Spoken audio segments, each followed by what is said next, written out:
So I think the other thing about transitions that had came up a lot in our interviews, Elaine, is about the role of motivation. And so a lot of times what we will do is we'll say, okay, so it's time to get off your game and go take a shower. And you've got a kid who just does not like taking a shower at all. It's like the worst thing in the world. And we're asking them to go from doing something that they really like, that's giving them all this dopamine, to something that they don't like at all. And if you think about what it would take to get you to do that, I mean, for me, it's like, that would be really hard. I don't, it's like I get up on Saturday, it's like, oh my gosh, this is the day I have to vacuum. I just don't like vacuuming.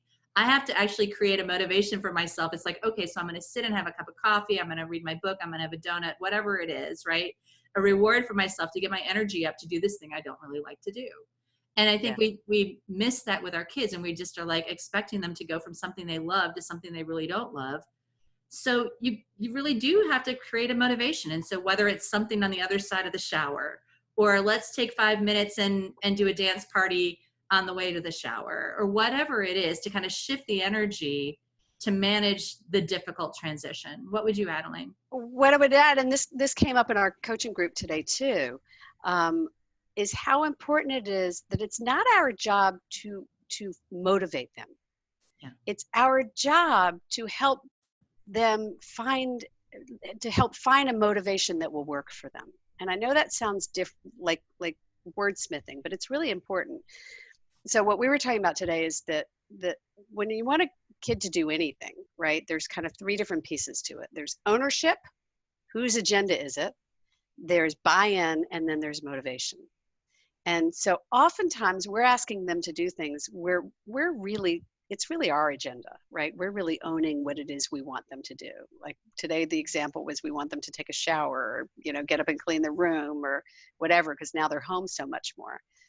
So there's this piece of it that's about what do we want them to do.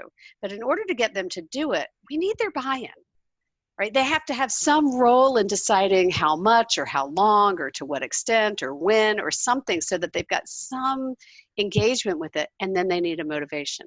And what's important is for us to begin to teach them what motivates them, so that they can begin to find their motivations themselves, instead of us giving them the motivation. When they're little, we start by giving them the motivation, but at some point that needs to shift.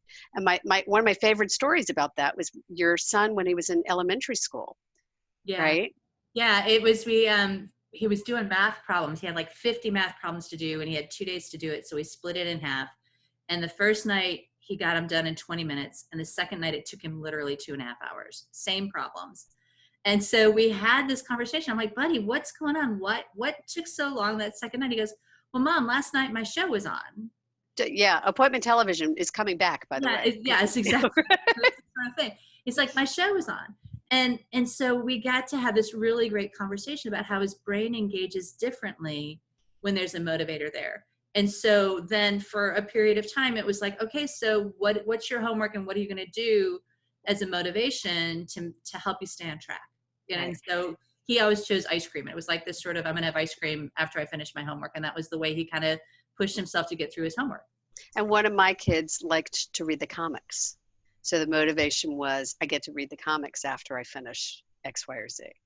But the idea is to teach them help them identify what motivates them, so that they could begin to create motivations for themselves, and learn the process of creating motivations for ourselves. Because really, let's be honest, that's ultimately how we get ourselves to the gym and to the grocery store and to do all the things as adults that we need to do, is we have to find something about it that motivates us.